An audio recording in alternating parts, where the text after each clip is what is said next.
সুপ্রভাত। আখ্যানের পক্ষ থেকে সকলকে স্বাগত জানিয়ে আমাদের আজকের উপাখ্যান শারিকা জাতক। বক্তা ভাষা চট্টোপাধ্যায়। পুরাকালে বারাণসীরাজ ব্রহ্মদত্তের সময় বোধিসত্ত্ব এক গ্রামের এক সৎ গৃহস্থকুলে জন্মগ্রহণ করেছিলেন। তার পিতা ছিলেন গ্রাম্য ভূস্বামী। সেই গ্রামে এক বিশাল বটবৃক্ষের তলায় কিছু বালকেরা খেলা করে এবং কৃষকেরা কাজের শেষে বিশ্রাম নেয়। বৃদ্ধগণ একত্রে সমবেত হয়ে সুখ দুঃখের অভিজ্ঞতা নিজেদের মধ্যে আদান প্রদান করে। গ্রামের কেন্দ্রস্থলে এই বৃক্ষ যেন জননী স্বরূপ। সেই বৃক্ষের তলায় বোধিসত্ত্ব বালক অবস্থায় সঙ্গীদের নিয়ে খেলা করতেন। একদিন ওই গ্রামেরই এক বৃদ্ধ বৈদ্য সমস্ত দিন কোনো রোগী না পেয়ে বটবৃক্ষের তলায় এসে উপস্থিত হলেন। বৃদ্ধ বৃক্ষের তলদেশে উপবিষ্ট হয়ে উপরে তাকাতেই দেখতে পেলেন এক বটপাতার আড়ালে বিরাট এক সাপ কুণ্ডলী পাকিয়ে নিশ্চিন্ত মনে নিদ্রা যাচ্ছে। সাপটিকে দেখা মাত্রই বৃদ্ধের মনে দুষ্ট বুদ্ধি খেলে গেল।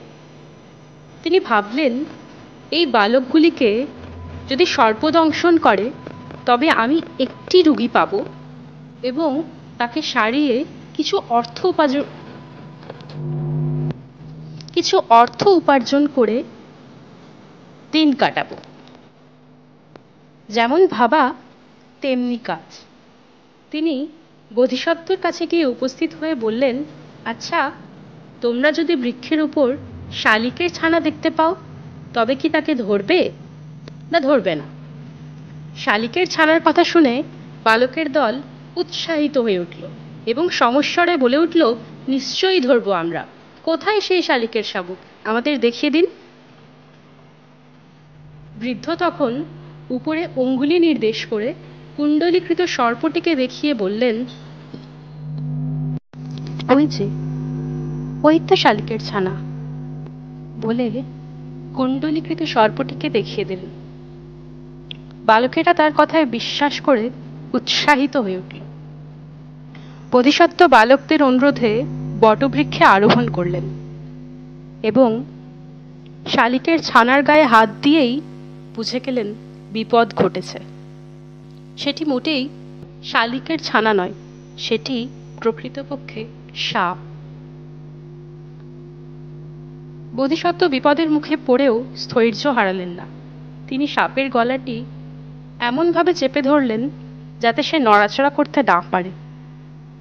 এরপর সাপটিকে ধরে সজোরে নিচে ছুঁড়ে ফেলে দিলেন এবং সাপটিও গিয়ে পড়ল বৈদ্যের গ্রীবার কাছে। ক্রুদ্ধ সাপ তখন ফনা বিস্তার করে অজস্র কামড়ে বৃদ্ধ বৈদ্যকে ক্ষতবিক্ষত করে দিলেন এবং ক্ষণিকের মধ্যেই বৈদ্যের মৃত্যু ঘটল। সর্পটিও পলায়ন করল। বৈদ্যের আর্তচিৎকারে চারপাশের লোক জমা হয়ে গেল। বোধিসত্ত্ব তখন নিচে নেমে এসে তাদেরকে উদ্দেশ্য করে বললেন, পাখির শাবক বলে আমাদের লোভ দেখিয়ে এই বৃদ্ধ সব পরিবর্ষে আমাদেরকে জর্জরিত করে দিয়েছিল, কিন্তু বিধাতার ইচ্ছায় নিজেই মৃত্যু মুখে পতিত হল। যে কখনো কারো ক্ষতি করেনি, কাউকে আঘাত করেনি, তাকে যদি কেউ মারতে চায় তবে দুষ্ট বুদ্ধি বৈদ্যের মতো তার অবস্থা হয়। নির্দোষ নির্মল চিত্ত শুদ্ধমতি পুরুষের যদি কেউ অনিষ্ট কামনা করে তবে সে বিপরীত ফল লাভ করবে। যেমন বায়ুর বিপরীত দিকে ধূলি নিক্ষেপ করতে তা নিজের চোখে এসেই দুর্দশার সৃষ্টি করে, ঠিক তেমনই। বোধিসত্ত্ব এই কথা বললেও উপস্থিত জনগণ ক্ষিপ্ত হয়ে উঠল। তাদের মনে হলো এই বালকের দল ইচ্ছাকৃতভাবেই বৃদ্ধের গায়ে ক্রুদ্ধ সর্প ছুড়ে দিয়েছে আর সাপের কামড়ে বৃদ্ধের মৃত্যু হয়েছে।